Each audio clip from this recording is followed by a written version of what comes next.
And today we get to try Tokit's new induction hobs. And if you don't know Tokit, they are a relatively new brand which is adding the smart into small home appliances.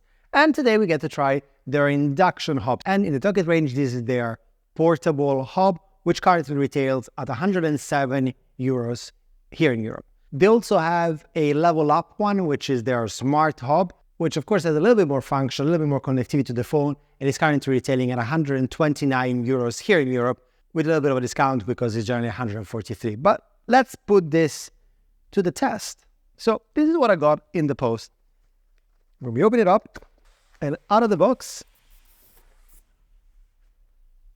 we have our instructions. We're going to look at this in a minute. Nicely, very nicely packaged. And here comes this super thin, very slick looking hob. So the hob is looking really, really nice. It's plastic, but it seems a really toughened plastic. The knob has got a really nice feel to it. It goes tick, tick, tick, tick as you turn it. We're going to try that in a minute. In the middle, here there is the temperature sensor. And it's really amazing how thin this really is. It kind of feels like you're cooking on an iPad. Of course, given it's so thin, you can see it's got air vents all around the machine. I'm really curious to switch it on and see what's the noise level on this one. So I brought a ruler for this because honestly it's so thin I wanted to measure by myself. In the thinnest part, we're reaching 16 millimeters. That's insane. Here where there is the cooking plate, we are at 20 millimeters, so 2 centimeters. The measurement is height 35 and width 28.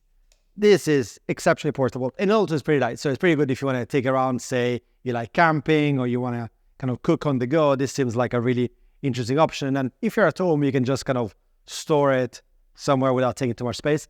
What I would like to see actually is maybe a storage sleeve for this so that, once you're not using it, I'm just kidding.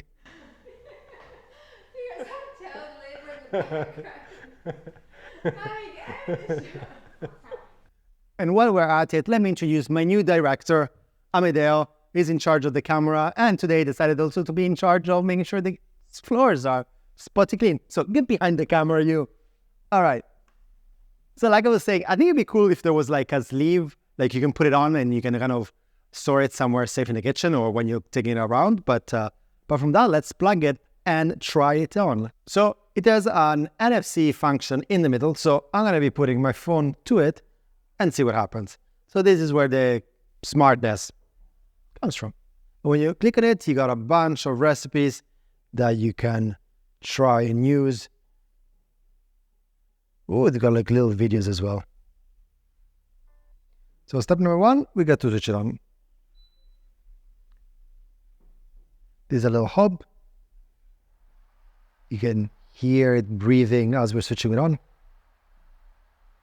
I guess it's stopping because it's not perceiving any hob on it. So we'll try that again later. And it's got a really handy pause button here,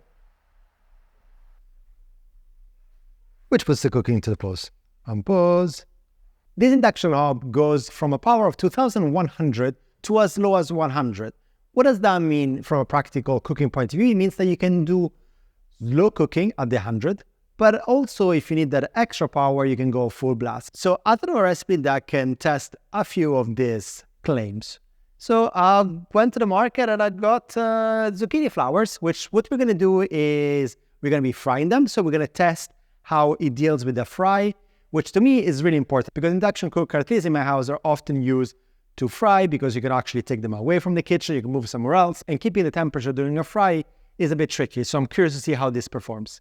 And then obviously we're going to be boiling pasta. And one of the things that I think induction hobs are really good at is that they can boil pasta really quickly, while they can boil water really quickly. So I'm going to see whether it actually does that. And I'm actually curious to compete it against the kettle, which I would normally use to see whether this is actually more efficient than even using a kettle. So first up, we need to separate the flour. So take a zucchini, you just stop it. In the middle, you'll see that there are all the bits and pieces that belong to the flour. So those, you just break them out and you don't need this. So the inside, and this is exactly what you want. We then take our little zucchinis and we cut them nice and thin. You can use a mandolin, or you can just use a knife, whatever's easier. Of course, with a mandolin, it can be a lot quicker, but obviously make sure you keep all your fingers with you. In this recipe, it's divided into 3 steps. The first one is to make the butter for our fry up. So for that, we need flour, sparkling water, so you can put a little bit of yeast or bicarbonate, and this is the consistency you're going for in your batter.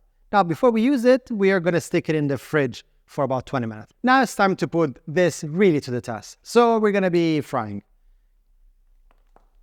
Peanut oil. The original recipe requires you to fry in extra virgin olive oil, which we all know it's a bit pricey. So what I find is quite a nice compromise to mix peanut oil with extra virgin olive oil. You still get a little bit of that beautiful flavor from the olive oil, and it's a little bit kinder to your wallet. And some extra virgin olive oil. And I want to measure the time to take me to 180 degrees Celsius. So full whack. At the moment we are room temperature, so 20 degrees. And when it's on, actually it's relatively quiet. The one I've been using lately kind of goes, I mean, this obviously you hear the vents, but it's much better. So 1 minute has passed and we are 50 degrees. Okay, 4 minutes, we are 180 Celsius. So we're going to lower this a little bit just to avoid it going overboard. And we're going to start adding here the zucchini that you want to fry. Still at the maximum setting, temperature obviously dropped to 135. Well, that's when you add food to oil, but it's going back up to the 180 that we want to. Definitely holding a pretty nice fry. And when they're nice and brown, this come out. Kitchen paper, we'll let them rest and dry up. So when they're still hot, like this, we take some fresh basil and we just throw it on top of it. Second batch is in. We finish off by salting the one we just took out. Take a nice lovely provola, remove the casing.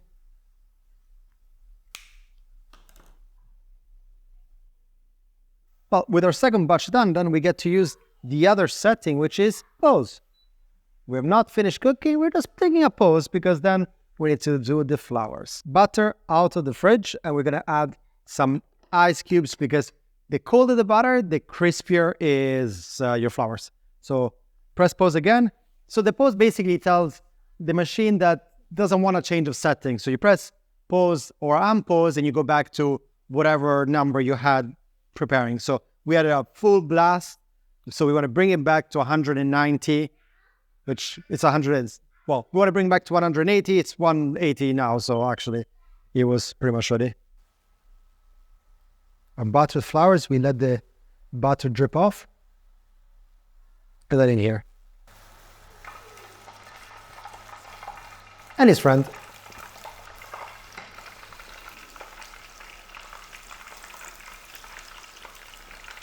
Ooh, it's gorgeous. See, this is the kind of flowers I like to receive.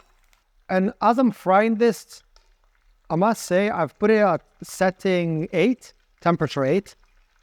And it's been keeping at 180 degrees Celsius, which is exactly what I need to fry. And I'm very impressed because I think once you get to the right temperature that you need, considering the speed at which you take stuff out and you put stuff in, which in this case is 8, it's great and it's quiet. So I'm going to, let's finish cooking, then we taste it. If it's been some good zucchini flour to eat as well, then it's passed the frying test.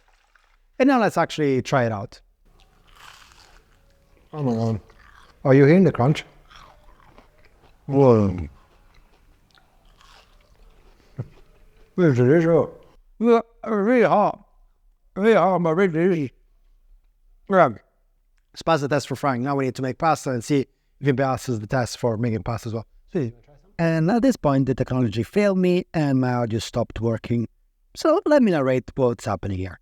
So I devised a fun test to check whether I would be able to boil the water faster. The kettle, which is what I would normally use, or the induction hob. And hold and behold, with less than 5 minutes on the clock, Tokit won. It was a pretty close one, but I thought it was pretty cool that the induction hob was faster than the kettle, which at the end of the day is only made to boil water.